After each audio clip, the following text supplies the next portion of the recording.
ये कहानी है एक इचिरो नाम के गरीब लड़के की, जिसका इस दुनिया में कोई भी नहीं था। वो एक प्रोग्रामर है जो दिन रात जॉब करता है और थक कर सो जाता है। जब उसकी आंख खुलती है वो एक दूसरी दुनिया में रिकानेट हो चुका था, जहाँ पर उसे कुछ सिस्टम और कुछ चीट स्किल मिलती हैं, जिससे हमारा मेन कैरेक्टर ओवर पावर बनने के सफर पे निकल जाता है। कहानी के शुरुआत में हमें हमारा मेन कैरेक्टर सुजुकी को दिखाया जाता है। वो एक ऐसी कंपनी में जॉब करता था जहाँ पर गेमिंग प्रोग्राम डिजाइन किए जाते हैं। तभी उसके पास उसका एक मोटा दोस्त आता है। वो उसे बताता है कि हमें डेडलाइन खत्म होने से पहले इस गेम को कंप्लीट करना होगा। इतना कहने के बाद उसका दोस्त यहाँ से चला जाता है, जहाँ पर इचिरो को काम करते करते रात हो जाती है। जहाँ पर पूरी रात मेहनत करने के बाद इचिरो उस गेम को टेस्टिंग के लिए तैयार कर लेता है। काम खत्म होने के बाद वो यहाँ पर काफी थक जाता है, तो वो जाके ऑफिस में ही सो जाता है। जब उसकी आंख खुलती है तो वो एक अजीब सी ही दुनिया में आ गया था। वो अपने चारों तरफ देखता है, पर उसको समझ में नहीं आता कि आखिर वो इस समय कहाँ पर है। पहले उसे लगता है कि वो शायद सपना देख रहा है, पर जब वो अपने फोन को चेक करता है तो उसमें कोई भी नेटवर्क नहीं होता है। जिसके बाद वो फोन में अपना चेहरा देखता है और उसकी एक फोटो लेता है, जहाँ पर उसे पता चलता है कि अब उसकी एज काफी ज्यादा कम हो गई है। पर उसे ये सब अभी भी एक सपना लग रहा था। पर उसे एक बात अभी भी काफी अजीब लगती है, क्योंकि जिस गेम के ऊपर वो काम कर रहा था उसके कंट्रोल उसके सामने थे। तभी वो अपने कंट्रोल्स को टच करता है, जहाँ पर वो सभी अच्छे से वर्क कर रहे थे। अब ये सब देख के उसे एक बात तो समझ आ गई थी कि वो गलती से गेम की दुनिया में रिकार्नेट हो चुका है। जिस पर वो कहता है कि अगर ये गेम है तो इसमें बग और ग्लिचेस तो होंगे ही होंगे। जिसके बाद वो अपना मैप खोल के देखता है, जिससे उसे ये पता चलेगा कि वो आखिर अभी किस जगह पे है। जहाँ पर उसे पता लगता है कि वो अभी ड्रैगन वैली के अंदर है। तो इसका मतलब है कि यहाँ पर कुछ ही देर में काफी सारे मॉन्स्टर आ जाएंगे, इसलिए वो अपने हथियारों को ढूंढने लगता है। कुछ ही देर में यहाँ पर काफी सारे मॉन्स्टर आ जाते हैं, जहाँ पर वो उनका लेवल को चेक करता है, पर उन सभी का लेवल उससे काफी ज्यादा था। इसलिए वो यहाँ पर छिपने का डिसाइड करता है, क्योंकि अभी उसका लेवल 1 है, वो सीधे सीधे उनसे नहीं बढ़ सकता। लेकिन वो यहाँ पर छिप पाता है इससे पहले लिजर्ड का लीडर उसको देख लेता है और उसके ऊपर एरो शूट करवाने लगता है। तभी इचिरो को एक एरो लग जाता है, जिससे उसका खून निकलने लगता है। अब वो ये तो समझ गया था अगर मैं गेम में मरा तो शायद मैं हकीकत में भी मर जाऊं, क्योंकि गेम के अंदर मुझे एक छोटी सी चोट से इतना ज्यादा दर्द हो रहा है जैसे कि वो एक असली दुनिया हो। ये सब देखने के बाद वो अपनी जान बचाकर छिपने की कोशिश करने लगता है, जिस वजह से उसके सारे अटैक यूज हो जाते हैं। तभी वो आसमान की तरफ देखता है, जहाँ पर एक ग्लिच के वजह से वैली के अंदर काफी सारे उल्का पिंड गिरने लगते हैं, जिस वजह से वो सभी मॉन्स्टर मारे जाते हैं। पर वो भी वैली में था तो उसके ऊपर भी उल्का पिंड गिरने लगे थे, जहाँ पर वो अपनी जान बचाने की कोशिश करता है और वो नोटिस करता है कि उसका लेवल अब धीरे धीरे बढ़ने लगा है। कुछ समय बाद वहाँ पर मेटेओराइट गिरना बंद हो जाते हैं। जब वो बाहर जाके देखता है तो वहाँ पर काफी बड़े बड़े गड्ढे बन चुके थे। उसी के साथ अब उस जगह पे बारिश गिरना भी चालू हो गई थी। इतना सब होने के बाद यहाँ पर लिजर्ड का लीडर अभी भी जिंदा था, जिसके बाद वो इचिरो को अपनी स्वॉर्ड देता है ताकि युद्ध बराबरी का हो। लेकिन वो स्वॉर्ड इतनी ज्यादा भारी थी कि इचिरो उसको पकड़ के सही से खड़ा नहीं हो पा रहा था। जिसके बाद उन मॉन्स्टरों का लीडर उसके ऊपर एक हमला करता है, जिस वजह से इचिरो को काफी चोट लग जाती है। अब चोट खाने के बाद वो ये तो समझ गया था कि वो उसके साथ सीधे सीधे फाइट तो नहीं कर सकता, जहाँ पर वो अपनी जान बचाने के लिए उसके हमले को डॉज करने की कोशिश करने लगता है। जहाँ पर इचिरो कहता है कि मैं इस गेम में इतनी आसानी से तो नहीं मर सकता। जिसके बाद वो अपनी पूरी ताकत के साथ उस मॉन्स्टर के ऊपर अपनी स्वॉर्ड को थ्रो करता है, पर इचिरो के एक ही हमले से वो मॉन्स्टर यहाँ पर खत्म हो जाता है। जहाँ पर वो अपने हाथों को देखता है और नोटिस करता है कि अचानक उसकी बॉडी में बहुत ही ज्यादा ताकत आ गई थी। जिसके बाद वो एक जगह पे बैठ जाता है और सोचने लगता है कि मैं शायद इस दुनिया में फंस चुका हूँ। जिसके बाद वो यहाँ पर लॉग आउट का बटन ढूंढने लगता है ताकि वो अपने असली दुनिया में पहुंच सके। पर वो लॉग आउट का बटन ढूंढते ढूंढते थक जाता है, जहाँ पर उसे पता चलता है कि वो शायद इस दुनिया से अब कभी बाहर नहीं निकल सकता। तभी उसका ध्यान अपने कंधे की तरफ जाता है, जहाँ पर वो नोटिस करता है कि उसकी चोट अब पूरी तरह से ठीक हो गई है। जिसके बाद वो अपने स्टेटर को चेक करता है, जहाँ पर वो देखता है कि उसकी हेल्थ फुल है, उसका लेवल 310 चला गया है। उसी के साथ उसके सारे स्टेटर मैक्स लेवल पर थे। तभी वो अपनी मेटेओर वाली स्किल को देखता है, जो फिलहाल में ऑफ थी। फिर वो उसे ऑन करता है। वो उसे सिर्फ एक बार ट्राई करके देखना चाहता था, क्योंकि आज उसने ही उसकी जान बचाई थी। वो यहाँ पर एक लोकेशन को लॉक करके वहाँ पर मेटेओर की बारिश करवा देता है, पर वो मेटेओर काफी ज्यादा बड़े थे। जब वो जमीन को टच करती हैं तो यहाँ पर काफी बड़े बड़े ब्लास्ट होने लगते हैं।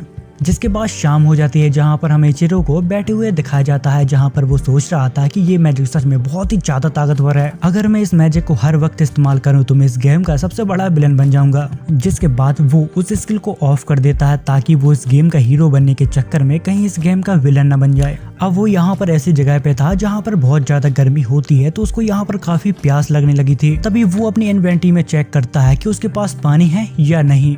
पर जब वो अपने इन्वेंटरी को देखता है तो यहाँ पर शॉक हो जाता है, क्योंकि उसके पास एक से एक बेहतरीन आइटम थे। जिस पर वो सोचता है कि मैंने शायद उस लिजार्ड को मारा है जिस पर मुझे इतने आइटम की लूट मिली है। जिसके बाद वो अपनी काम की चीज यानी कि वाटर पाउच को बाहर निकालता है और पानी पीने लगता है, जहाँ पर वो हमें बताता है कि इस बोतल के अंदर अनलिमिटेड पानी है। तभी उसे अपने पास्ट के बारे में याद आता है, जहाँ पर वो सोचता है कि मैं अपनी दुनिया में इतना ज्यादा बेकारी था कि मुझे 24-24 घंटे काम करना पड़ता था, पर यहाँ ऐसा नहीं है, मैं यहाँ पर अंबानी को भी खरीद सकता हूँ। जिसके बाद वो अपने स्किल पॉइंट को चेक करता है, वो भी काफी ज्यादा थे।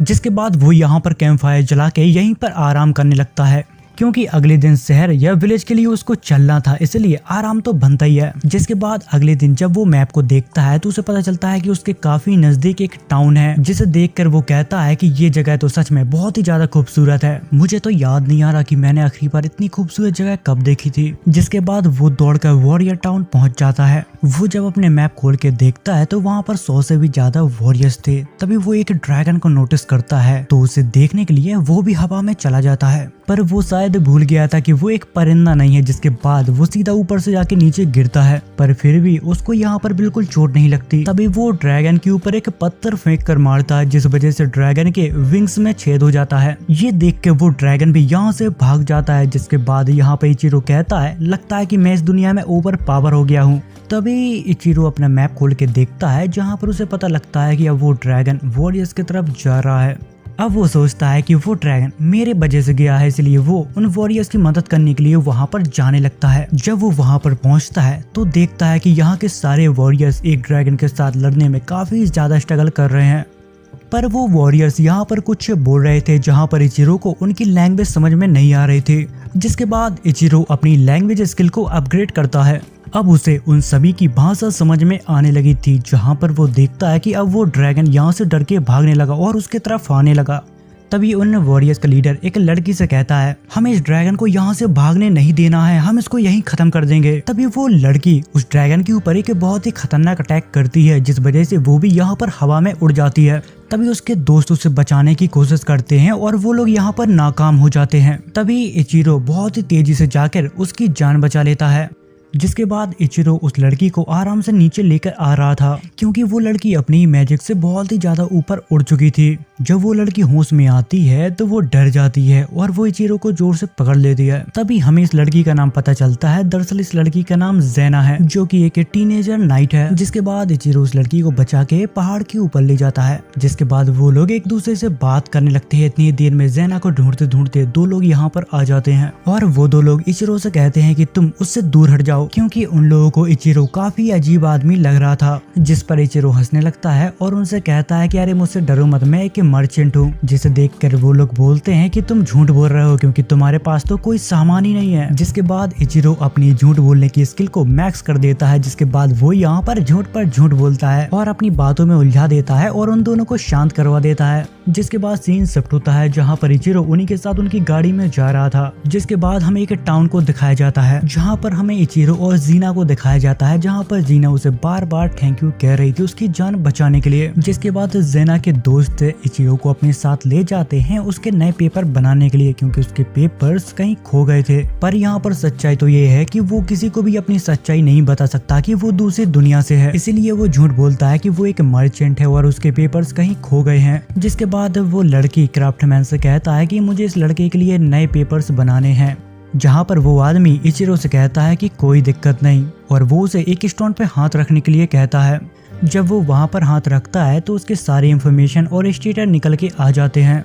जिसके बाद वो आदमी उसके लिए न्यू पेपर बना देता है और उसको दे देता है। जिसके बाद वो आदमी उसे एक स्टोन देता है और कहता है कि अगर तुम सिटी में कहीं भी जाओगे तो तुम्हें इसकी जरूरत पड़ेगी, इसलिए इसको कभी भी खोना मत। जिसके बाद वो दोनों वर्कशॉप से बाहर आ जाते हैं, जहाँ पर वो लड़की उसे बताती है कि यहाँ पर एक बहुत ही बेहतरीन रेस्टोरेंट है जिसका खाना बहुत ही टेस्टी है, और हाँ अगर तुम्हें रहने के लिए कमरा चाहिए तो यहाँ पर रहने के लिए जगह भी काफी अच्छी है। जिसके बाद इचिरो उसकी बात मान जाता है और एक होटल में रुकने का डिसाइड करता है। तभी एक लड़की आती है और उसको पकड़ लेती है और वो लड़की कहती है कि तुम इस शहर के नहीं लग रहे हो, अगर तुम चाहो तो हमारे साथ रह सकते हो। जब वो लड़की उसे पकड़ के ले जा रही थी, जहाँ पर इचिरो उसकी प्रोफाइल को देखता है, जहाँ पर वो कहता है कि ये लड़की सिर्फ 13 साल की है, पर देखकर लगता नहीं है। जिसके बाद वो लड़की उसे एक होटल में ले जाती है, जहाँ पर इचिरो 10 दिन के लिए एक रूम को रेंट पर लेता है। जिसके बाद वो यहाँ पर खाने के लिए खाना भी ऑर्डर करता है। तभी उस शॉप की ओनर उस लड़की को डांटने लगती है। दरअसल उस लड़की का नाम मार्था है। जहाँ पर वो ओनर उससे कहती है कि तुम यहाँ पर खड़ी खड़ी क्या कर रही हो, तुमने अभी तक वो रूम साफ करके नहीं दिया। जिसके बाद मार्था यहाँ पर माफी मांगने लगती है और उस रूम को साफ करने के लिए चली जाती है। तभी वो ओनर उसे बताती है कि तुम्हारे आने से पहले यहाँ पर कुछ डरपोक मर्चेंट ठहरे हुए थे, क्योंकि पास में कुछ मीटियोर्स गिरे थे, जिस वजह से वो लोग डर गए थे और यहाँ पर रूम की हालत भी काफी खराब कर दी थी। और वो लोग यहाँ पर सभी को बताने लगे थे कि ये काम किसी डीमन लॉर्ड ने किया है। पर ये कैसे हो सकता है, क्योंकि 60-70 साल पहले एक हीरो ने एक डीमन लॉर्ड को हरा दिया था, तो वो डीमन लॉर्ड वापस नहीं आ सकता। वो लोग बात कर ही रहे होते हैं, इतनी देर में एक और क्लाइंट आता है, जिसके बाद वो और है तो उससे बात करने में व्यस्त हो जाती है।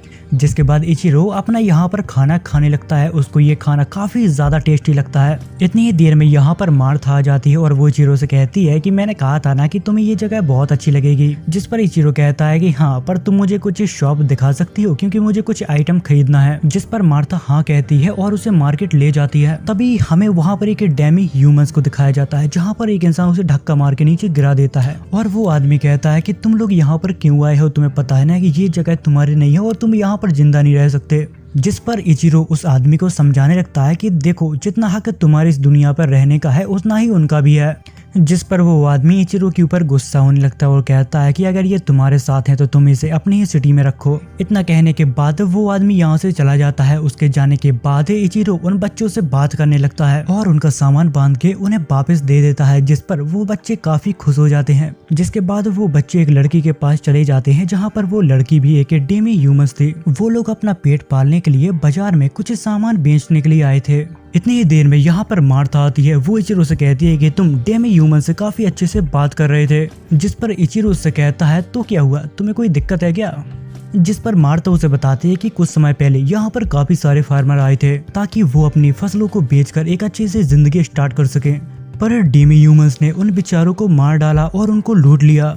जिसके बाद बात करते करते वो लोग यहाँ पर एक शॉप पर पहुँचते हैं, जहाँ पर काफी अनोखे मास्क मिल रहे थे। तभी इचिरो वहाँ से एक मास्क और एक विग को खरीद लेता है ताकि वो काम आने पर अपनी असलियत सभी से छुपा सके। जिसके बाद वो दोनों वापस होटल लौट आते हैं, जहाँ पर इचिरो मार्था से कहता है कि खाने में जो जो भी टेस्टी हो सब कुछ ले आओ। जिसके बाद मार्था उसके लिए काफी सारे खाने की चीजें ले आती है। यहाँ का खाना बहुत टेस्टी था, तो इचिरो यहाँ पर सब कुछ खा जाता है।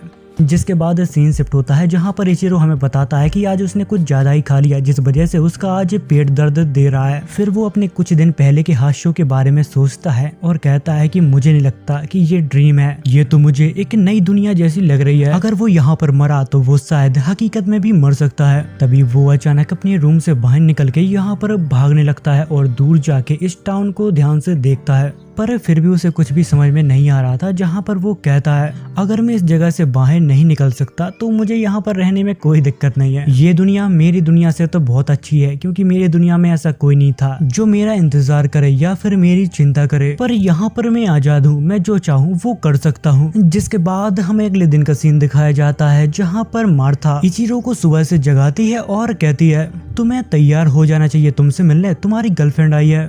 ये सुनने के बाद वो काफी शॉक हो जाता है, क्योंकि वो तो यहाँ पर किसी को जानता भी नहीं। इतनी ही देर में यहाँ पर ज़ेन आ जाती है और वो उसे गुड मॉर्निंग कहती है, जहाँ पर इचिरो उससे कहता है कि तुम यहाँ पर क्यों आई हो। जहाँ पर वो बताती है कि आज मेरी छुट्टी है, तो मैंने सोचा कि हम लोग कहीं घूमने चलते हैं।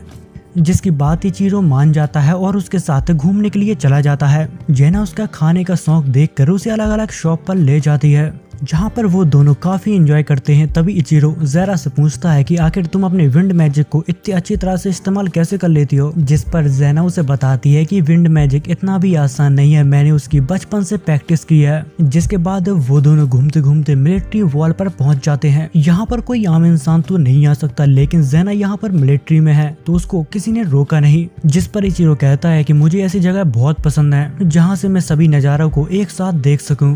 तभी जीना कहती है कि इसे देखने के बाद हम मिलिट्री टावर की तरफ चलेंगे। उसी के साथ मैं तुम्हें चर्च भी दिखाना चाहती हूँ। जिसके बाद वो दोनों चर्च पहुंचते हैं, जहां पर ज़ेना उसे डीमन लॉर्ड और हीरो की फाइट के बारे में बताती है। उसी के साथ वो उसी की पेंटिंग भी दिखाती है, जहां पर एक हीरो डीमन लॉर्ड के साथ फाइट कर रहा था। उसी के साथ वो ये भी बताती है कि इस स्वॉर्ड का नाम है होली स्वॉर्ड। अगर कोई हीरो इसे चलाता है तो वो ऑटोमेटिक ब्लू कलर की हो जाती है। तभी इचिरो उससे पूछता है कि अगर कोई इंसान जो हीरो ना हो, अगर वो उस स्वॉर्ड को चलाएगा तो क्या होगा।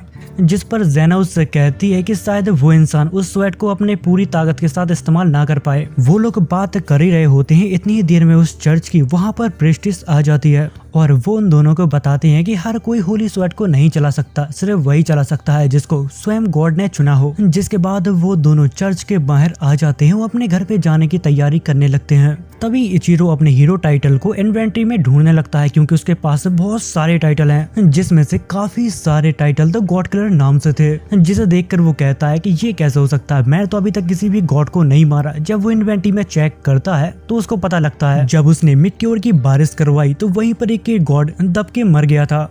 जिस पर वो सोचता है कि अब मैं ये काम दोबारा नहीं करूंगा जिससे गॉड मारे जाएं और लोग मुझे इंसानियत का दुश्मन समझने लगे। जिसके बाद वो लोग कार्ट में बैठकर मिलिट्री टावर की तरफ जाने लगते हैं। तभी ज़ेना उसे एक छोटे से टावर को दिखाती और कहती है कि आज से 2 साल पहले एक छोटे ड्रैगन ने उसे तोड़ दिया था, पर उसे टावर का नुकसान ज्यादा नहीं हुआ क्योंकि वो एक छोटा ड्रैगन था। लेकिन आज से 40 साल पहले यहाँ पर एक बहुत ही बड़ा ड्रैगन आया था, जिसने बाहर की बॉल को पूरा तोड़ के रख दिया था और उसके वजह से यहाँ पर काफी तबाही भी मची थी। तभी हमें यहाँ पर कुछ लोगों की भीड़ दिखाई जाती है, जहाँ पर एक आदमी उन सभी को यहाँ पर बहकाने की कोशिश कर रहा था। वो आदमी सबसे कहता है कि भले ये लोग डीमन ना हो, पर ये लोग ये कोई डीमन से कम भी नहीं है। वो यहाँ पर लोगों के बीच अपनी पत्थर की शेल ज्यादा करना चाहता था और सभी से कहता है कि मेरे पत्थर खरीदो और इन सभी को मारो। वो लोग ऐसा करने ही वाले थे, इतनी ही देर में वहाँ पर ज़ेना आ जाती है और वो उन सभी को रोकती है, लेकिन वो लोग उसको ही उल्टा सीधा कहने लगते हैं। ये सब होते हुए इचिरो भी दूर से देख रहा था, पर वो वहाँ पर जाने से पहले उन सभी की अच्छे से चेकिंग करता है, जहाँ पर उसे पता चलता है कि कुछ बदमाश उन बेचारे डेमी ह्यूमंस को फंसाना चाहता है। तभी वो लोग उन डेमी ह्यूमंस के ऊपर पत्थर फेंकने लगते हैं, जहाँ पर ज़ेना अपने मैजिक से उन लोगों को बचा रही थी। दूसरी तरफ इचिरो लोगों के बीच में कुछ बदमाशों को देखता है, वो उन्हें हटाने की कोशिश करता है क्योंकि वही लोग ये दंगा भड़का रहे थे। जिसके बाद इचिरो उनके लीडर को पकड़ के लोगों को हवाले कर देता है और उन सभी को समझाने की कोशिश करता है कि ये आदमी आप सभी को भड़काने की कोशिश कर रहा था, ताकि सभी लोगों को बेवकूफ बना के वो यहाँ पर अच्छे पैसे छाप सकें। ये बातें वो लोगों को बता ही रहा था। इतनी देर में उस लीडर के अंदर एक डीमन जागने लगता है। तभी इचिरो उन बच्चों से कहता है कि तुम यहाँ पर सुरक्षित नहीं हो, तुम चाहो तो मेरे साथ चल सकते हो। जिस पर डेमी ह्यूमंस कहते हैं कि हम आपके साथ नहीं चल सकते क्योंकि हमारे मास्टर ने यहाँ से जाने के लिए मना किया है। यहाँ पर उन लोगों की बात हो पाती है, इतनी देर में वो डीमन यहाँ पर एक्टिवेट हो जाता है और यहाँ पर एक स्पेल कास्ट कर देता है, जिस वजह से सभी लोग यहाँ पर एक ही जगह पे फ्रीज हो जाते हैं और अचानक एक जगह पे टेलीपोर्ट हो जाते हैं। थोड़े समय बाद इचिरो को यहाँ पर होश आता है। उसको समझ नहीं आ रहा था कि आखिर वो किस जगह पे है और इतनी ही देर में यहाँ पर एक डीमन की आवाज सुनाई देती है। वो कहता है कि अब तुम सभी लोग यहाँ पर मारे जाओगे। जहाँ पर इचिरो पहले अपने मन को शांत करता है और यहाँ से निकलने की तरकीब बनाने लगता है। जिसके बाद वो यहाँ पर डेमी ह्यूमंस से बात करने की कोशिश करता है और उन्हें अपना नाम बताता है। जिसके बाद वो लोग अपना नाम बताते हैं, पर उनका नाम यहाँ पर काफी अजीब साउंड कर रहा था। जिसके बाद इचिरो उनको एक नया नाम देता है। जिसके बाद वो उन लोगों को खाना देता है, पानी देता है और काफी सारे आइटम देता है। उन लोगों को इतना खुश देखकर उसे अपने रिलेटिव के बारे में याद आने लगता है, क्योंकि उसके रिलेटिव काफी अच्छे थे, उसकी हमेशा मदद करते थे। जिसके बाद वो यहाँ पर मैप को खोल लेता है और यहाँ से बाहर निकलने का रास्ता ढूंढने लगता है। और हाँ, उन तीनों का नाम उसने लीजा, पोची, तामा रखा था। उसने यहाँ से निकलने की पूरी प्लानिंग कर ली थी। जिसके बाद वो लीजे को यहाँ पर एक स्वैड देता है। जिसके बाद वो लोग यहाँ से जाने लगते हैं। उसी के साथ वो सबको बताता है कि अगर तुम्हारे सामने कोई मॉन्स्टर आ जाए तो तुम्हें क्या करना है। वो लोग कुछ ही दूर पहुँच पाते हैं, इतनी देर में उनका सामना एक मॉन्स्टर से होता है। तब लीजे उसे बताती है कि वो मॉन्स्टर अभी किसी को खा रहा है, तो हमारे पास मौका है और हम उस मॉन्स्टर को खत्म कर सकते हैं। जिस पर इचिरो सोचने लगता है कि ये मुझसे बहुत ही ज्यादा कमजोर है, लेकिन इसको पता है कि कब लोहा गर्म है, कब हथौड़ा मारना है। तभी इचिरो अपने मैजिक गन को बाहर निकालता है और उसके लेवल को मैक्स करता है और एक झटके में उस मॉन्स्टर को खत्म कर देता है। जिसके बाद वो उस मॉन्स्टर के बॉडी पार्ट से वो एक खंजर बनाता है और तमा को दे देता है ताकि वो अपनी रक्षा कर सके। उसी के साथ वो उस मॉन्स्टर का कोर भी निकाल लेते हैं। जिसके बाद वो लोग यहाँ से फिर से आगे की तरफ बढ़ जाते हैं। फिर वो उन तीनों की तरफ देखता है और सोचता है कि अगर इसी तरह से मैं सभी मॉन्स्टर को मारता रहूं, जिस वजह से इन लोगों की स्किल इंप्रूव नहीं कर पाएगी और ये लोग मेरे ऊपर निर्भर हो जाएंगे। जिसके बाद इचिरो उन सभी को कुछ न कुछ काम दे देता है ताकि उन सभी का थोड़ा अनुभव बढ़ जाए। वो लोग कुछ दूर चल पाते हैं, इतनी देर में उनके सामने एक बड़ा मॉन्स्टर आ जाता है। यहाँ पर इचिरो नहीं चाहता था कि वो अकेले उस मॉन्स्टर को हराए। जिसके बाद वो यहाँ पर अपनी टीम को भी शामिल करता है ताकि उन सभी का अनुभव बढ़ जाए और हाँ, डेंजर सिचुएशन को कैसे संभालना है वो भी वो लोग सीख जाएं। जहाँ पर थोड़ी देर बाद वो लोग उस मॉन्स्टर को मार गिराते हैं। जिसके बाद उन सभी को यहाँ पर काफी सारे मॉन्स्टर मिलते हैं जिनको हरा के वो लोग थक जाते हैं। जिसके बाद वो सभी लोग यहाँ पर आराम करने का डिसाइड करते हैं और यहाँ पर खाना भी खाते हैं। खाना खाने के बाद वो लोग यहाँ पर सो जाते हैं। जहाँ पर इचिरो सोचता है कि जिस रफ्तार से हम लोग आगे बढ़ रहे हैं, मुझे यकीन है कि हम लोग बहुत ही जल्दी इस जगह से बाहर निकल जाएंगे। जिसके बाद वो लोग आगे बढ़ते हैं जहाँ पर उनका सामना एक स्लाइम से होता है।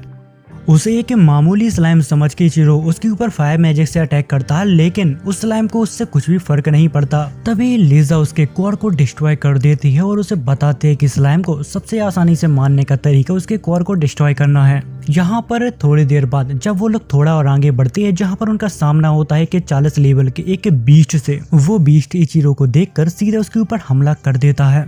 तभी उसे एक ट्रैप दिखता है जहाँ पर वो उस बीस्ट को वहाँ पर कैद कर देता है।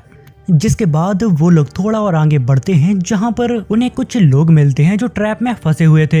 इचिरो ये सब देखकर अपनी टीम की मदद लेकर सभी लोगों को यहाँ पर फ्री करने लगता है और वहाँ पर एक से एक रईस आदमी थे जो उनकी जान बचाने के लिए उनको शुक्रिया अदा कहते हैं। तभी हमें एक लड़के की चिल्लाती हुई आवाज सुनाई देती है जहाँ पर वो पोची के ऊपर नाराज हो रहा था। वो काफी गुस्से में पोची से कहता है कि ला ये खंजर मुझे दे दे, लेकिन पोची अपना हथियार उसे देने से मना कर देती है। और हाँ, अब तक तो इस लड़के का चेहरा देख के आप लोग समझ गए होंगे कि ये कौन है, जो कुछ समय पहले इन लोगों से काफी बदतमीजी कर रहा था। पर उसके बुरे बर्ताव के वजह से इचिरो पोची को वापस अपने पास बुला लेता है। फिर वो उस लड़के से कहता है कि अभी हम लोग काफी ज्यादा बिजी हैं, इसलिए हम लोग यहाँ से जा रहे हैं। जिस पर वो लड़का कहता है कि अरे तुम कहाँ जा रहे हो, पहले मुझे तुम यहाँ से निकालो, उसके बाद मैं तुम्हें बताता हूँ।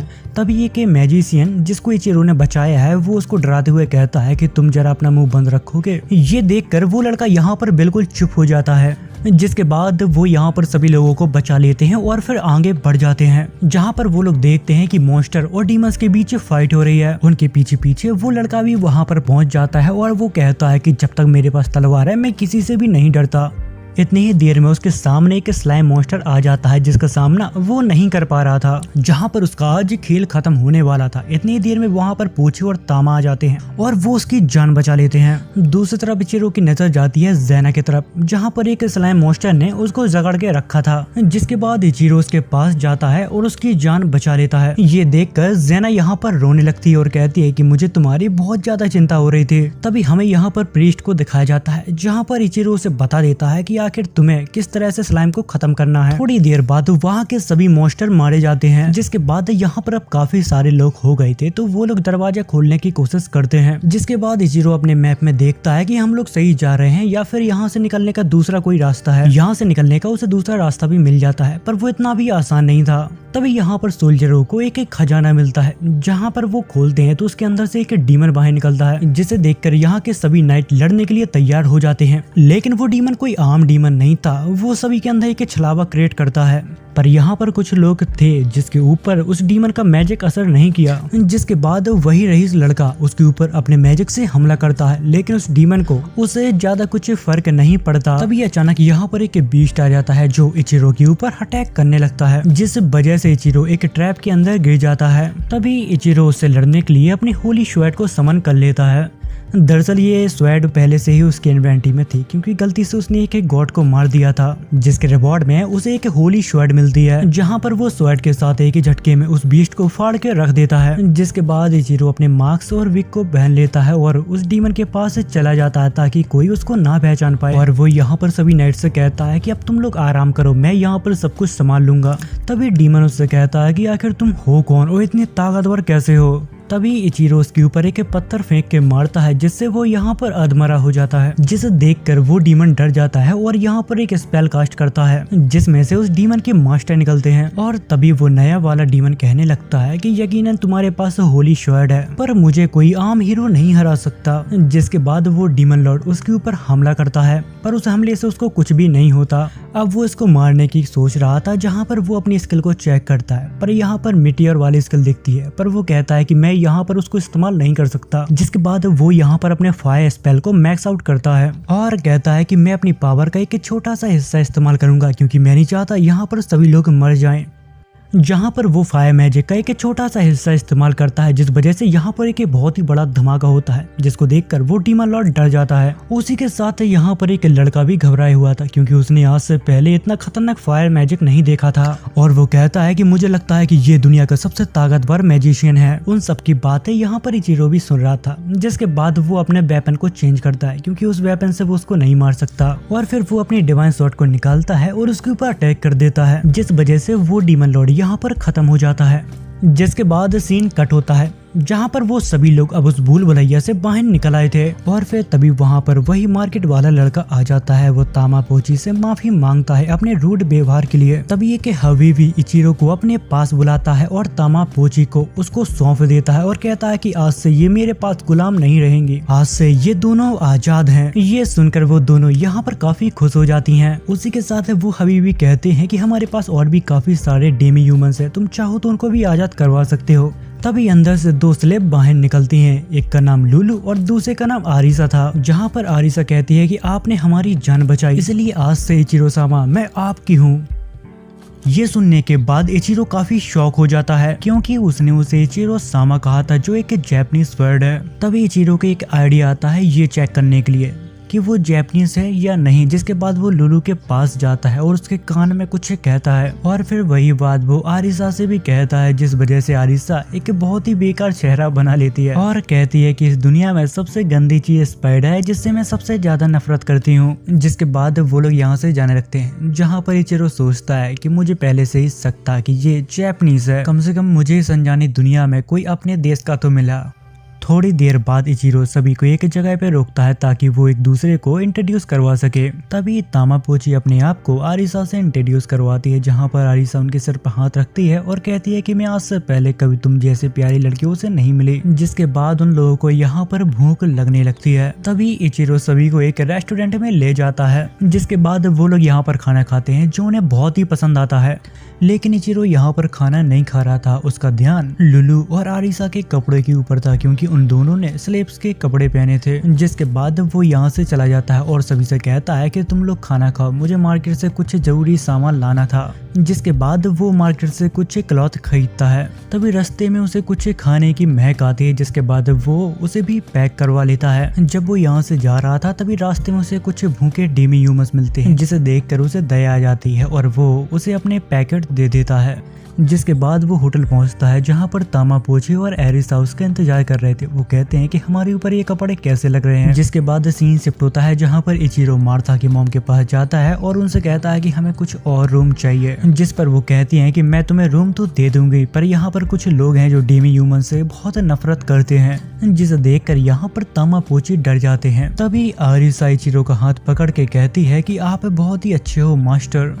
तभी हमें एरिसा की पावर दिखाई जाती है जहां पर वो किसी को भी कंट्रोल कर सकती है। वो यहाँ के सभी लोगों को कंट्रोल करके उनके बीच से डेमी ह्यूमंस का डर हटा देती है। जिसके बाद लोग यहाँ पर नॉर्मल हो जाते हैं जैसे कि यहाँ पर कुछ हुआ ही नहीं था। जिसके बाद इचिरो से थैंक यू कहता है और सभी को उनके कमरे में छोड़ देता है। जिसके बाद हमें अगले दिन का सीन दिखाया जाता है जहाँ पर मार्था और ज़ेना उसे सुबह सुबह से जगाने के लिए आए थे।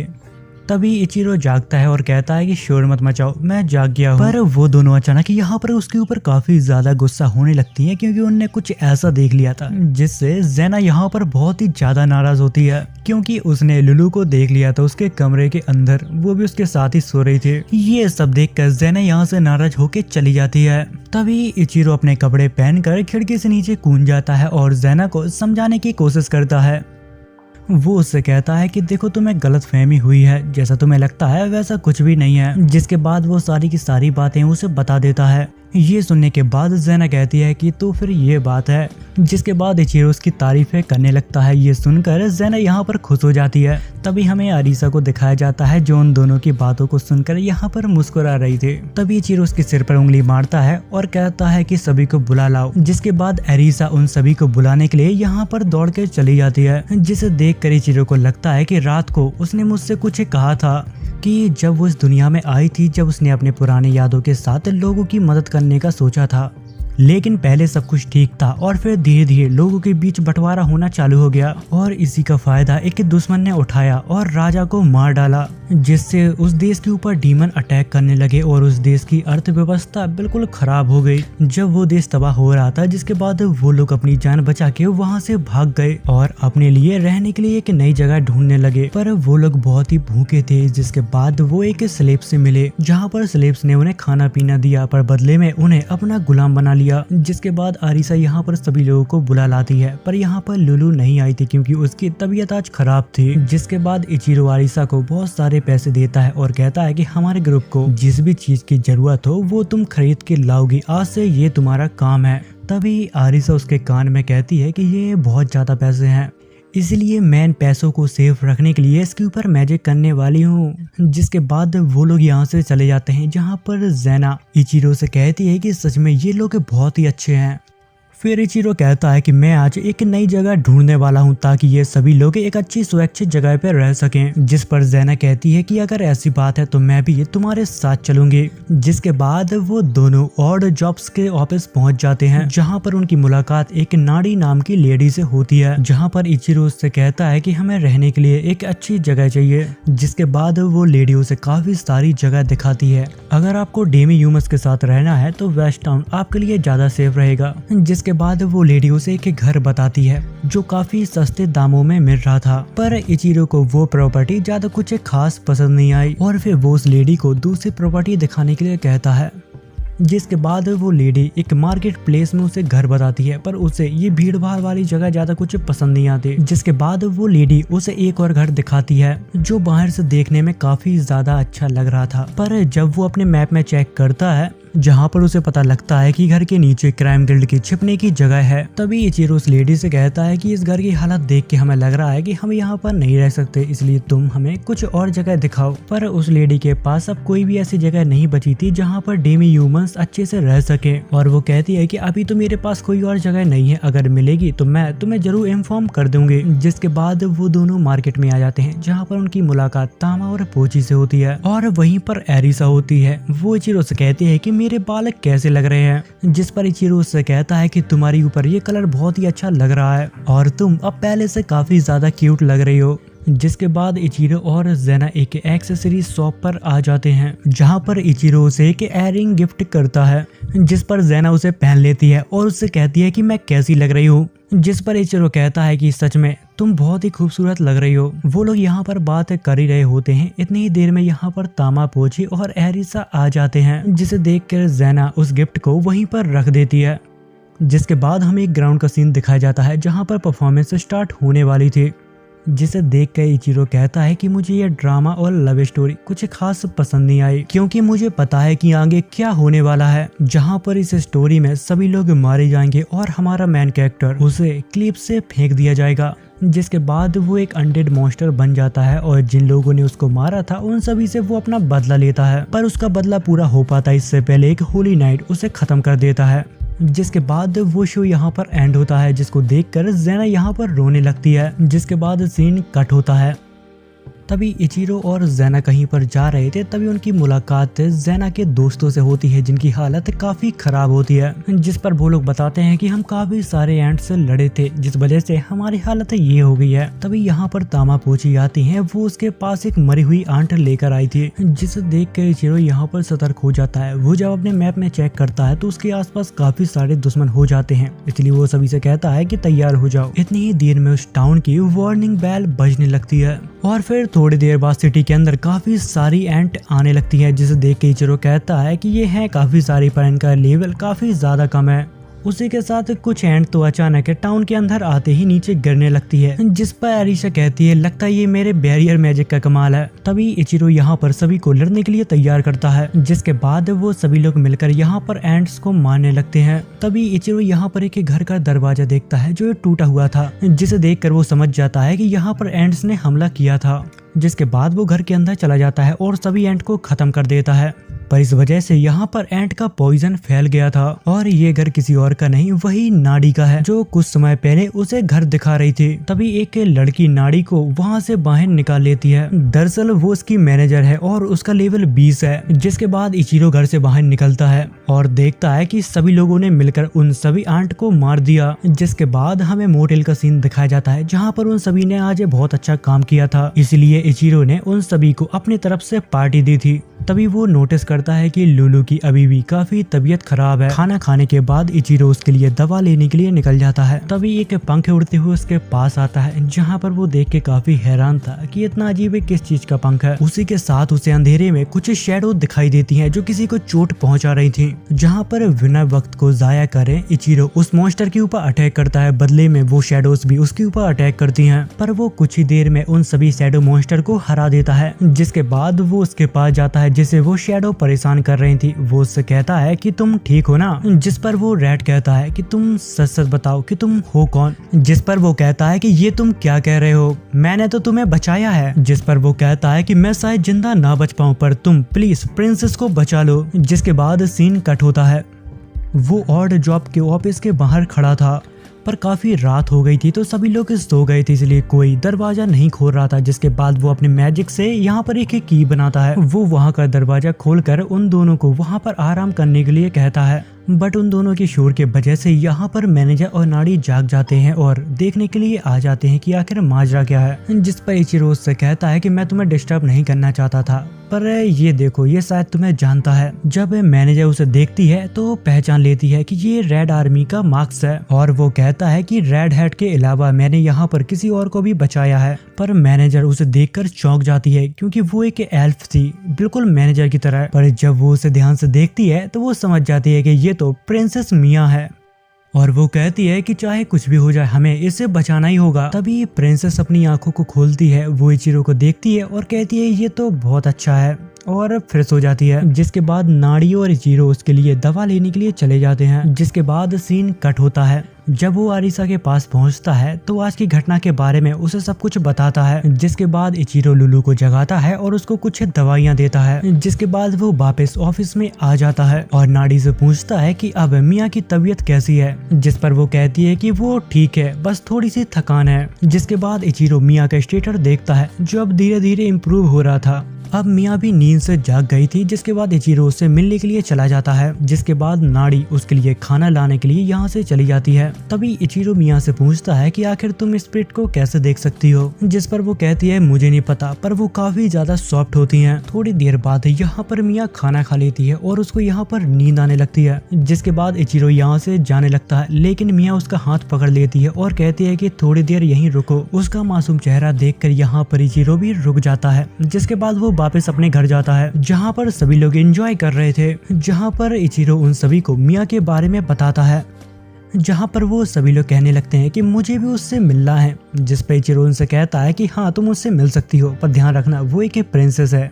जिसके बाद वो सभी लोग मिया के पास पहुंच जाते हैं और उससे बात करने की कोशिश करते हैं, पर मिया ज्यादा नहीं बोलती तो उन सभी को वो अपना नाम बताती है और शांत हो जाती है। जिसके बाद आरिसा कहने लगती है कि अरे ये तो काफी सुंदर है। जिसके बाद वो लोग यहाँ पर बातचीत करने लगते हैं। जिसके बाद सीन कट होता है और हमें इचिरो और नाड़ी को दिखाया जाता है, जहाँ पर नाड़ी उससे कहती है कि तुम एक मर्चेंट हो, फिर भी तुम्हारे पास एक कार्ड क्यों नहीं है। जिस पर वो कहता है कि कुछ समय पहले पत्थरों की बारिश हो गई थी, जिस वजह से मेरी कार्ड वहाँ पर बर्बाद हो गई थी। जिस पर नाड़ी कहती है कि कोई बात नहीं, पर मैं एक मर्चेंट को जानती हूँ जो रिटायर्ड होने वाला है, तो उसकी गाड़ी तुम्हारे काम आ सकती है। अगर तुम चाहो तो उसकी कार्ड खरीद सकते हो। जिसके बाद वो अपनी इन्वेंटरी को खोलता है और कुछ गोल्ड कॉइन एक बैग में भर के उसे दे देता है। जिसके बाद हमें कुछ समय बाद का सीन दिखाया जाता है जहाँ पर इचिरो की कार्ड आ गई थी। तभी नाड़ी वहाँ पर आती है, वो उसे कुछ पेपर देके उसे उस कार्ड का ऑफिशियल ऑनर बना देती है। जिसके बाद इचिरो नाड़ी से पूछता है कि आखिर मिया का घर है कहाँ पर, जहाँ पर वो बताती है कि तुम्हें साउथ की तरफ जाना है और वहाँ पर तुम्हें एक एल्फ विलेज मिलेगा, वही है उसका घर। और फिर इचिरो लुलू से कहता है कि मुझे देखो कार्ड चलानी नहीं आती, तो फिर तुम्हें ही चलाना होगा, मैं कुछ ही टाइम में तुम्हें देखकर सीख जाऊंगा। जिसके बाद वो कुछ ही दूर तक जाती हैं जहाँ पर मौसम खराब होने लगता है, जिसे देख कर इचिरो कहता है कि अब मुझे चलाने दो, क्योंकि इचिरो ने अपनी ड्राइविंग स्किल को मास्टर कर लिया था। उसी के साथ उसको काफी सारे टाइटल मिलते हैं। तभी अचानक उसे महसूस होता है कि कोई उसके ऊपर नजर रखे हैं। जिसके बाद इचिरो विलेज पहुंचता है जहां पर वो देखता है कि मिया उसका काफी टाइम से इंतजार कर रही थी। उसी के साथ मिया उससे ये भी कहती है कि अब मेरी तबीयत बहुत ही अच्छी है, मैंने अपने आप को एक मैजिक पोशन से ठीक कर लिया। तभी वो इचिरो से कहती है कि मुझे तामा पोची ने बताया कि हनी बंस काफी ज्यादा अच्छे लगते हैं, इसलिए मुझे भी वही खाना है। तभी उसे फिर से महसूस होता है कि कोई उसे देख रहा है। जिसके बाद वो अपने आसपास देखने लगता है। तभी उसको एक उल्लू दिखता है, जिसे देख के वो समझ जाता है कि ये मेरा पीछा कर रहा है। जिसके बाद वो मैनेजर से मिलने के लिए वहां पर चला जाता है। तभी इचिरो उस रेड कमांडर से पूछता है कि आखिर मिया के साथ क्या हुआ था, जहां पर वो रेड बताता है कि मिया को कुछ लोगों ने किडनैप किया, जिसके बाद उन्होंने एक अंधेरी जगह पे उसे बंद कर दिया था, पर पता नहीं कैसे वो वहां से बाहर निकल आई। फिर उसने कहानी अपनी रेड मार्क्स को बताई और फिर हम सभी ने उसकी मदद की। तभी उन लोगों को नीचे से कुछ लोगों की चिल्लाने की आवाज आने लगती है, जिस वजह से मैनेजर वहां पर देखने के लिए जाने लगती है। लेकिन इचिरो जब अपने मैप में देखता है तो वहां पर कोई भी नहीं होता। जिसके बाद इचिरो बच्चों के पास जाता है क्योंकि बाहर का मौसम खराब था। जिसके बाद वो यहाँ पर बच्चों को कहानियां सुनाने लगता है। तभी वहाँ पर मिया आती है, वो सभी को एक कहानी सुनाने वाली थी, जहाँ पर कहानी थंडर स्ट्राइक और ड्रैगन के बारे में थी। तभी इचिरो तामा को देखता है, जो किसी चीज को देखकर डर रही थी और उसके मुंह से कुछ भी आवाज नहीं निकल रही थी। जब वो भी उस तरफ देखता है तो उसे वही आउल दिखता है और फिर तभी अचानक वो आउल एक विजार्ड के अंदर ट्रांसफॉर्म हो जाता है। पर इचिरो को अभी भी समझ में नहीं आ रहा था, वो बड़े ध्यान से उसको देख रहा था।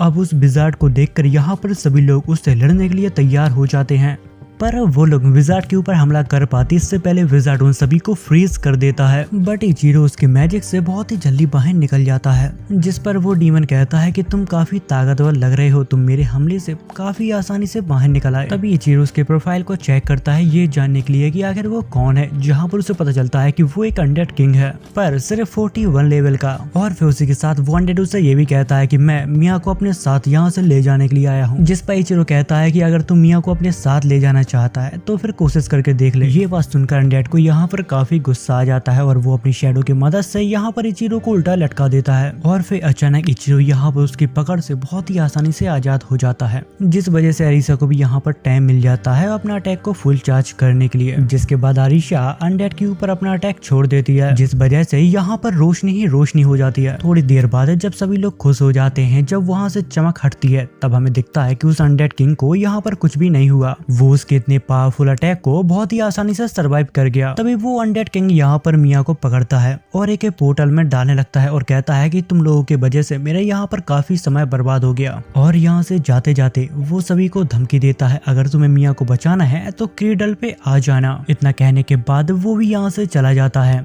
उसी के साथ इचिरो सभी से कहता है कि तुम लोग अपना ख्याल रखना, मैं मिया को बचा कर आता हूँ। इतना कहने के बाद वो एक पोर्टल में कूद जाता है, जहाँ पर वो एक ऐसी जगह पे पहुँचता है जहाँ पर चारों तरफ सिर्फ अंधेरा ही अंधेरा था। जिसके बाद वो अपना मैप खोलता है, पर उसका मैप यहाँ पर वर्क नहीं कर रहा था। यहाँ पर कुछ देर बाद वो अचानक किसी दूसरी जगह पे टेलीपोर्ट कर जाता है और वो अपने सामने अनडेड किंग को देखता है, जहाँ पर अनडेड किंग काफी घबरा जाता है और उससे कहता है कि ये तो असंभव है, आखिर तुम इस जगह पे कैसे आ गए।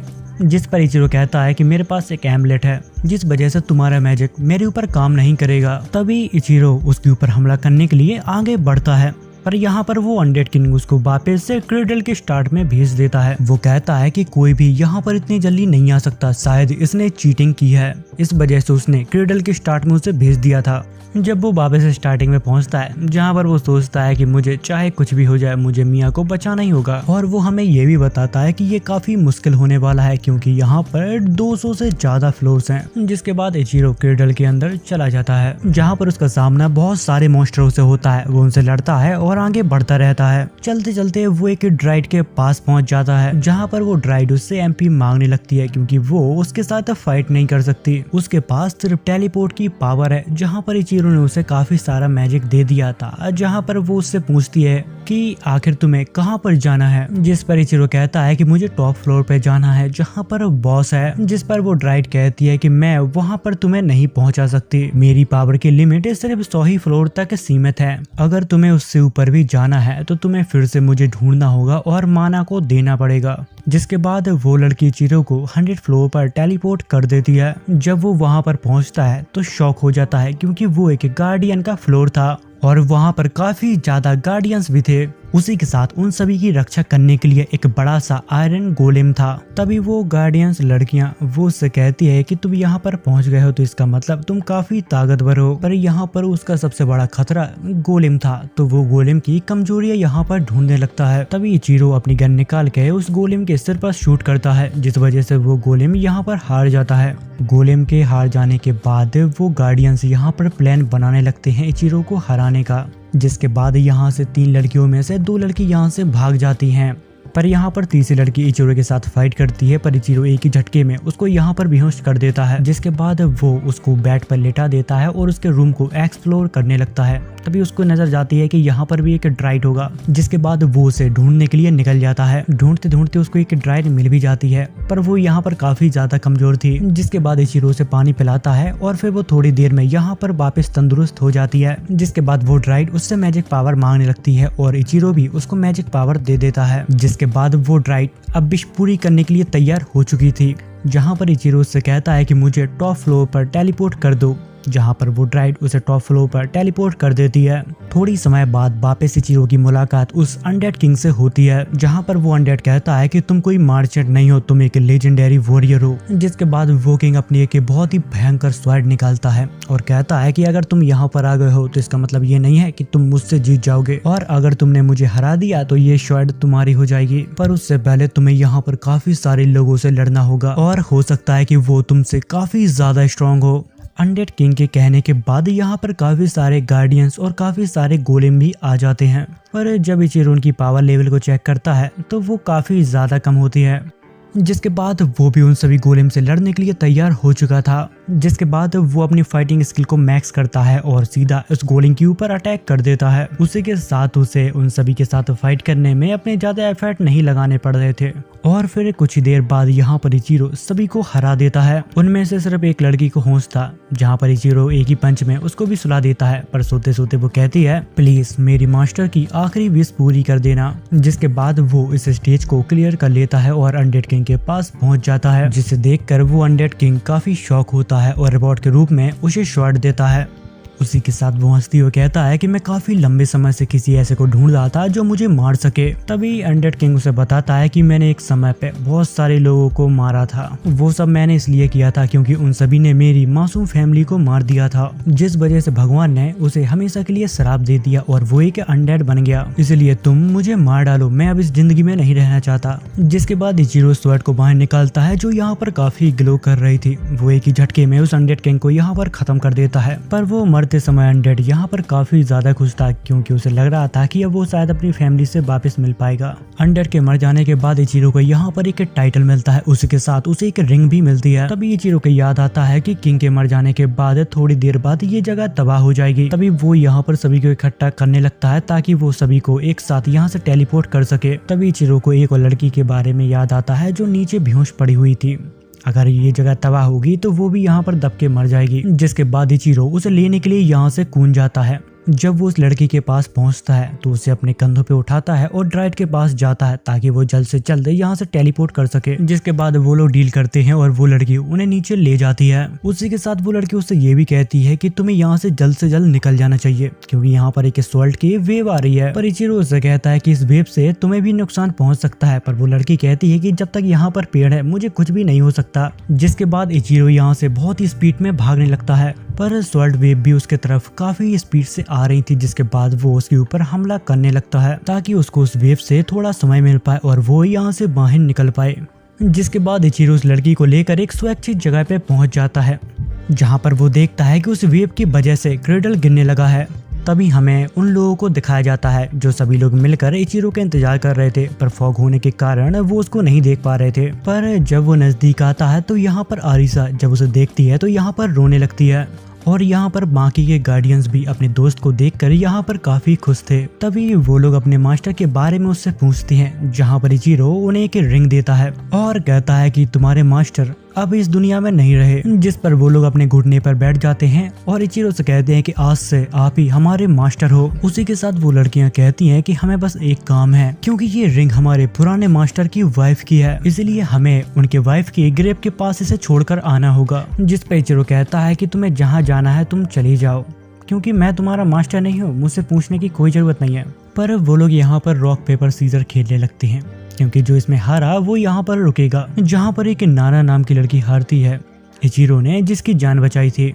जिसके बाद इचिरो अपने दोस्तों को लेकर टाउन की तरफ जाने लगता है। जब वो सभी लोग टाउन में पहुंचते हैं तभी ज़ैना इचिरो से मिलने के लिए आती है। ज़ैना यहाँ पर उसे देखकर रोने लगती है और कहती है कि मुझे तुम्हारी बहुत चिंता हो रही थी। तभी इचिरो ज़ैना से कहता है कि मुझे तुमसे एक जरूरी बात करनी है, मैं कुछ ही समय बाद यहाँ से जाने वाला हूँ, क्योंकि मुझे मिया को उसके विलेज छोड़ने जाना है। ये सुनकर ज़ैना उदास हो जाती है, पर इचिरो कहता है कि तुम उदास मत हो, जब मैं वापस आऊंगा तो तुम्हें सुनाने के लिए मेरे पास काफी सारी कहानियां होंगी। जिसके बाद हमें अगले दिन का सीन दिखाया जाता है, जहां पर इचिरो मिया को लेकर उसके विलेज के लिए निकल गया था। तभी अचानक ज़ैना आ जाती है और वो इचिरो को बात करने के लिए रोक लेती है, जहां पर ज़ैना उससे कहती है कि मैं भी तुम्हारे साथ चलना चाहती थी, पर मेरा भी एक परिवार है, जब मेरा भाई फैमिली का हेड बन जाएगा तो मैं तुम्हारे साथ जरूर चलूंगी। दरअसल ज़ैना यहाँ पर उसको गुड बाय कहने के लिए आई थी। जिसके बाद इचिरो भी यहाँ से चला जाता है। सफर पे चलते चलते उन सभी को भूख लगाई थी, जहाँ पर वो एक जगह पे ब्रेक लेते हैं और खाना खाते हैं। पर यहाँ पर सभी का पेट भर जाता है, पर दूसरी तरफ लीजा सभी के लिए पैनकेक बना रही थी। तभी इचिरो उसके पास आता है और कहता है कि सभी का पेट भर गया, फिर भी तुम पैनकेक क्यों बना रही हो? जिस पर वो कहती है कि मुझे लगता है कि आगे चल के हमें फिर से भूख लगेगी, इसीलिए मैंने सोचा कि मैं पहले से ही सब कुछ बना लूं। जिस पर इचिरो कहता है कि तुम कह तो ठीक रही हो, पर हमारे पास इसे रखने के लिए जगह नहीं है। और तभी यहाँ पर आदिशा आती है, वो उन सभी को एक आइटम बॉक्स के बारे में बताती है। वो कहती है कि तुम लोग चाहो तो इसमें खाना रख सकते हो। तभी इचिरो अपने इन्वेंटरी में आइटम बॉक्स को देखता है और उसके आइटम बॉक्स को देखकर कहता है कि ये तो बिल्कुल ही डिफरेंट है, क्योंकि उसने अभी तक अपना स्टोरेज अच्छे से एक्सप्लोर नहीं किया, उसे नहीं पता कि वो क्या क्या कर सकता है। तभी जाने से पहले इचिरो अपने घोड़े का प्रोफाइल को चेक करता है, जहाँ पर उसे पता लगता है कि घोड़े को अभी कुछ आराम की और जरूरत है। तभी उसको कुछ अजीब सी जगह दिखती है, जहाँ पर वो तामापोची से कहता है कि ये जगह कौन सी है, और वो उनसे कहता है कि अगर तुम दोनों चाहो तो ये जगह थोड़ी देर के लिए घूम सकती हो। जैसे सुनकर वो दोनों यहाँ पर बहुत खुश हो जाते हैं। तभी उन दोनों के पीछे एरिसा भी चली जाती है और तभी इचिरो कहता है कि तुम लोग वहाँ पर खूब मजे करना, जब जाने का वक्त होगा मैं तुम्हें बुला लूंगा। तभी इचिरो एक जगह पे बैठ जाता है। इतनी देर में वहाँ पर एरिसा आती है और वो इचिरो से कहती है कि तुम जल्दी मेरे साथ चलो। जिसके बाद एरिसा उसे एक अजीब जगह पे ले जाती है, जिसे देख के इचिरो कहता है कि ये काफी अजीब है, मैंने ऐसी जगह कहीं ना कहीं तो देखी है। तभी इचिरो अपने एक फ्लैशबैक में चला जाता है, जहाँ पर उसके सामने एक छोटी लड़की होती है और वो उसे जिंदगी के बारे में बता रही थी कि आखिर जिंदगी कितनी छोटी होती है और गॉड की जिंदगी कितनी ज्यादा होती है। तभी उसके पीछे से इचिरो आता है और वो उससे कहता है, क्या रिकार्नेट रियल होता है या फिर ये सब मनगढ़ंत कहानियां हैं? तभी एरिसा उसे जगाने की कोशिश करती है, क्योंकि इचिरो अपने ख्यालों में कहीं खो गया था।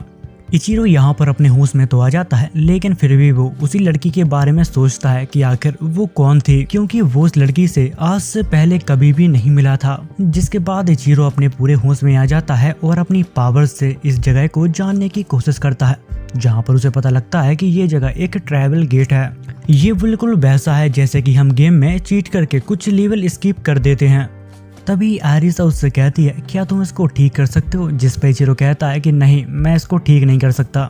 इतना कह के वो यहाँ से चला जाता है। जिसके बाद इचिरो मैजिक सीखने की कोशिश करने लगता है। उसी के साथ वो कुछ नए मैजिक बनाने की भी सोचता है, लेकिन उसको कुछ भी हाथ नहीं आता। तभी उसकी नज़र मैप पर जाती है और वो देखता है कि उसके आसपास कोई ऐसा है जिसको वो बहुत अच्छे से जानता है, जहाँ पर थोड़ी देर बाद उसे समझ में आ जाता है कि ये सभी तो रैटमैन है। जिसके बाद इचिरो रैटमैन से मिलने के लिए जाता है, जहाँ पर सभी रैटमैन उसको शुक्रिया अदा करते हैं प्रिंसेस की जान बचाने के लिए। जिसके बाद वो रैटमैन कहते हैं कि हमें एक जरूरी काम है, इसलिए हमें यहाँ से जाना होगा। जिस पर इचिरो कहता है कि कोई बात नहीं, हम लोग कल मिलते हैं। जिसके बाद हमें रात का सीन दिखाया जाता है जहाँ पर इचिरो एक जगह पे बैठा था। तभी वो अपनी इन्वेंटरी को चेक करता है जहाँ पर वो सोचता है कि मेरी इन्वेंटरी ज़्यादा बेस्ट है या फिर आरिसा का आइटम बॉक्स। जिसके बाद वो बहुत सारी चीज़ों को निकालता और रखता है और अपने इनबॉक्स को चेक करने लगता है, जहाँ पर वो अपने आइटम बॉक्स के अंदर एक जलते हुए कागज को डालता है और थोड़ी देर बाद निकालता है, जहाँ पर उसकी आग अब बुझ जाती है। जिसे देखकर वो समझ जाता है कि मेरी इन्वेंटरी आरिसा के आइटम बॉक्स से बहुत अच्छी है। जिसके बाद हमें अगले दिन का सीन दिखाया जाता है जहाँ पर वो सभी लोग फिर से अपने सफर पे निकल जाते हैं, जहाँ पर उनकी मुलाकात फिर से उन रैटमैन से होती है।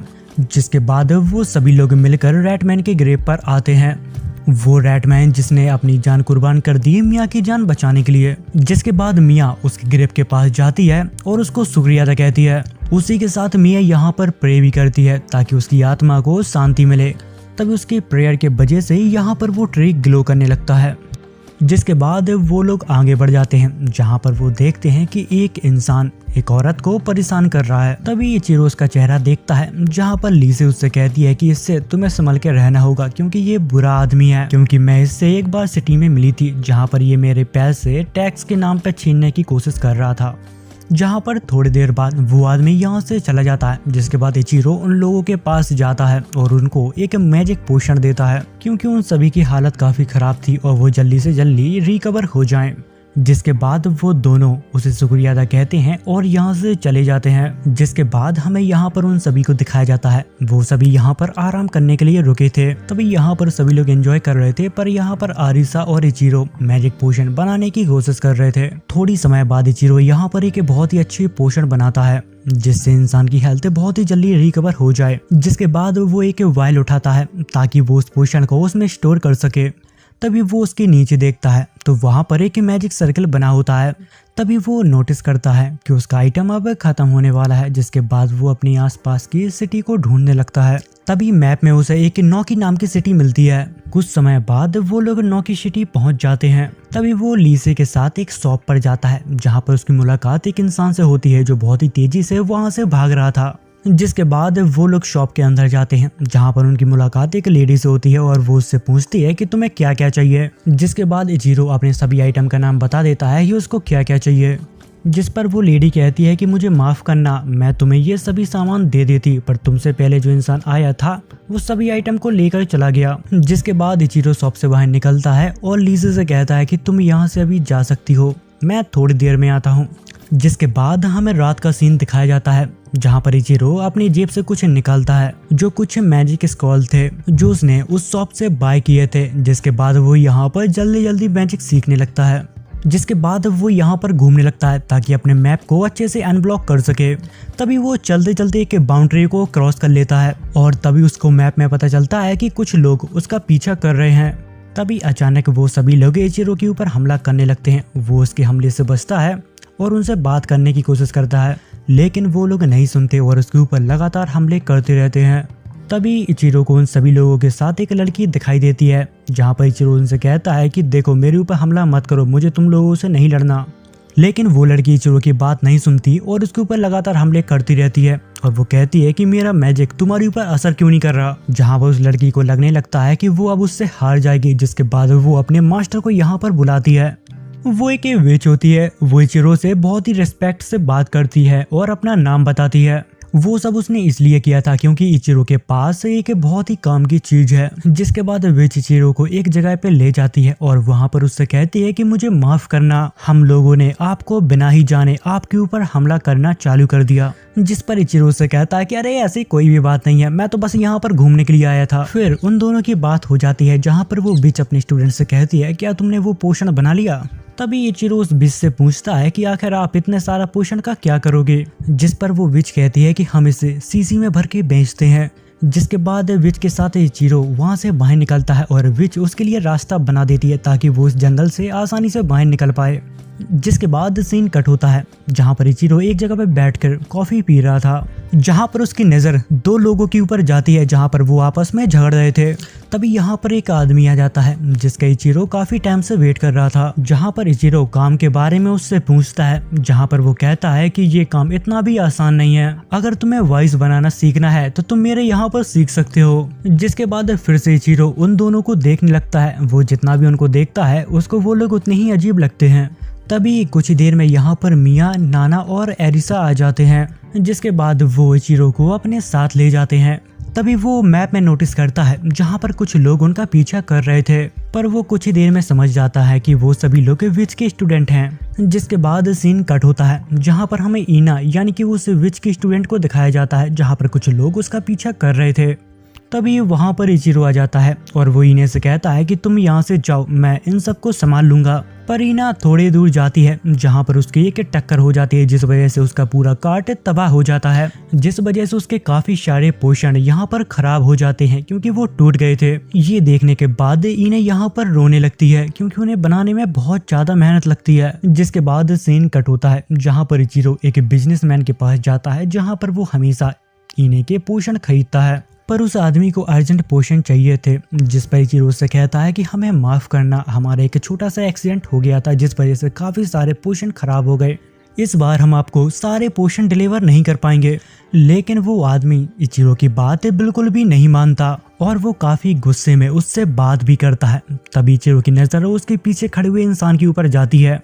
तभी उसे याद आता है कि ये तो वही बुरा इंसान है जो कुछ लोगों को परेशान कर रहा था। तभी वो आदमी कहता है कि हमारे बीच एक समझौता हुआ था, अगर तुम लोग उसको डिलीवर नहीं कर पाओगे तो हम ये समझौता कैंसिल करते हैं। अगर तुम लोग शाम होने से पहले 300 पोषण लेके आओगे तो ये डील कहीं नहीं जाएगी और हमारा ट्रस्ट तुम्हारे ऊपर और बढ़ेगा। अगर तुम लोग ऐसा नहीं कर पाए तो हमें ये डील तोड़नी होगी। पर थोड़ी देर बाद यहाँ पर इचिरो को सब कुछ साफ साफ समझ में आ जाता है। उसे याद आता है कि कैफे के अंदर ये दोनों ही थे जो आपस में झगड़ रहे थे और किसी डील को कैंसिल करने की कह रहे थे। इसका मतलब ये सब इन्हीं का प्लान था। जिसके बाद इचिरो अपनी स्किल को और भी ज्यादा इम्प्रूव करता है और उन सभी से थोड़ी समय की डिमांड करता है ताकि वो सभी पोषण को कंप्लीट करके इन्हें दे पाए। वो आदमी उसकी बातें बड़ी ही ध्यान से सुन रहा था और सोचता है कि ये लड़का सारे पोषण को एक दिन में कंप्लीट नहीं कर पाएगा। जिसके बाद वो आदमी एक नई डील का उसको एक सर्टिफिकेट दे देता है। जिसके बाद सीन कट होता है जहाँ पर इन्हें इचिरो से पूछ रही थी कि आखिर हम शाम तक इस डील को कंप्लीट कैसे करेंगे। अगर हम लोग खूब मेहनत करें तो पोषण तो बन जाएगा, पर उनको स्टोर करने के लिए हमें सीसी यानी कि वो वाइस चाहिए जो कि हमारे पास एक भी नहीं है। जिस पर इचिरो कहता है कि अरे तुम टेंशन मत लो, मेरे पास एक तरीका है। जिसके बाद इचिरो उस इंसान के पास जाता है जो उसे कल मिला था, पर वो आदमी उसे मना कर देता है और कहता है कि इतनी सारी बोतल बनाने में काफी टाइम लगता है, ये नामुमकिन है एक दिन में। और वो आदमी उसकी मदद करने से मना कर देता है। जिस पे इचिरो कहता है कि आपको नहीं मदद करनी है तो मत कीजिए, पर हमें आपका स्टोर एक दिन के लिए चाहिए ताकि हम वाइन्स बना पाएं। पर यहाँ पर वो आदमी बहुत ही अच्छी दिल का निकलता है, जहाँ पर वो कहता है कि अगर तुम्हें मेरी जरूरत या फिर मेरे स्टोर की जरूरत हो तो मैं तुम्हारी जरूर मदद करूंगा। ये सुनकर इचिरो बहुत खुश होता है और उसे थैंक यू कहता है। जब वो लोग स्टोर के अंदर आ जाते हैं जहाँ पर वो लोग वाइस बनाने की कोशिश करते हैं, लेकिन उनसे वो सही से नहीं बन पा रहे थे क्योंकि फर्स्ट टाइम था ना यार। और तभी हमें इचिरो को दिखाया जाता है जिसने कुछ ही समय में यहाँ पर काफी सारे वाइस बना दिए थे, लेकिन उनको सूखने में काफी टाइम लगता है। जहाँ पर मिया अपने मैजिक पावर से उन्हें सुखा रही थी ताकि काम जल्दी से जल्दी हो जाए। जहाँ पर शाम तक उनका सभी काम खत्म हो जाता है और वो सब अब फ्री हो चुके थे। इतनी ही देर में यहाँ पर वो बुरे आदमी आ जाते हैं और वो कहते हैं कि तुमने बिना परमिशन के यहाँ पर वाइस बनाई, जो कि ऐसा करना यहाँ पर इलीगल है। जिस पर इचिरो उनसे कहता है कि देखो हम ऐसा कुछ भी नहीं कर रहे हैं, हम यहाँ पर वाइस बनाना सीख रहे हैं। पर वो बुरा आदमी उसकी बात नहीं सुनता और यहाँ पर चीजों को तोड़ने के लिए कह देता है। थोड़ी देर बाद यहाँ पर अरीसा उन टुकड़ों को उठाती है और कहती है कि ये तो हमारे नहीं है। जिस पर इचिरो कहता है कि मुझे पता था कि कुछ ऐसा हो सकता है, इसलिए मैंने उस वाइस को ऐसी जगह पर छुपा दिया था जहाँ पर कोई भी उसे ना ढूंढ पाए। जहाँ पर अरीसा कहती है कि आखिर ये कौन सी जगह है जहाँ पर तुमने ये सब छुपा दिया। तभी इचिरो अपनी इन्वेंटरी को खोलता है और सभी बोतल को बाहर निकालता है। जिसके बाद सीन कट होता है जहाँ पर हमें उसी आदमी को दिखाया जाता है, जहाँ पर वो आदमी इचिरो से कहता है कि तुम लोग यहाँ पर क्यों आए हो, क्या तुमने 300 बोतल कंप्लीट कर ली है क्या। जिसके बाद इचिरो उस आदमी के पास जाता है और उन्हें डिलीवरी रसीद दे देता है। ये सब देखकर वो काफी शॉक हो जाता है कि आखिर इस लड़के ने ये ऐसा कैसे कर दिया। हमने तो इसकी सारी बोतलों को तोड़वा दिया था। फिर वो आदमी इचिरो को इग्नोर करने लगता है ताकि जल्द से जल्द शाम हो जाए और उसको साइन ना करना पड़े और ये डील यहीं पर कैंसिल हो जाए। तभी इचिरो उसकी चाल को समझ जाता है और यहाँ पर थोड़ी देर बाद यहाँ पर एक दूसरा आदमी आ जाता है और वो आदमी कहता है कि रहने दो, वो आदमी बहुत घमंडी है, मैं तुम्हारे पेपर पर साइन कर देता हूँ। क्योंकि वो आदमी भी एक काउंट था और वो आदमी कहता है कि तुम्हारे वजह से किंगडम के लोगों को काफी दिक्कत का सामना करना पड़ा और तुम काफी बुरे इंसान भी हो। और वो काउंट कहता है कि इसलिए मैं चाहता हूँ कि तुम यहाँ से फटाफट निकल जाओ। पर वो आदमी उसकी भी बात ध्यान से नहीं सुन रहा था, जिसके बाद काउंट अपनी तलवार को बाहर निकालने लगता है। इतने में ही इचिरो उन दोनों आदमी को बहुत ही अच्छी तरह से सबक सिखा देता है। इचिरो उन दोनों को इतना मारता है कि मारते मारते उनको बेहोश कर देता है, जिस पर काउंट कहता है कि तुम ये क्या कर रहे हो, ये तो मेरा काम है। जिस पर इचिरो कहता है कि आपके आसपास बच्चे हैं तो आप स्वेट से इनको सबक नहीं सिखा सकते। जिसके बाद सीन शिफ्ट होता है जहां पर इचिरो वापस अपनी टीम के साथ सफर पर निकल जाता है। जिसके बाद हमें ज़ेना को दिखाया जाता है जहां पर उसके पास एक लेटर आया हुआ था जो इचिरो ने भेजा था, जहां पर उसने अपनी जर्नी के बारे में ज़ेना को बताया था कि आखिर वो कैसी चल रही है। तो फिर आज की कहानी इतनी ही थी। अगर आपको वीडियो पसंद आई हो तो चैनल को सब्सक्राइब और वीडियो को लाइक कर देना, क्योंकि इससे मुझे जो खुशी मिलती है वो नेक्स्ट लेवल होती है। तो फिर कर लो यार।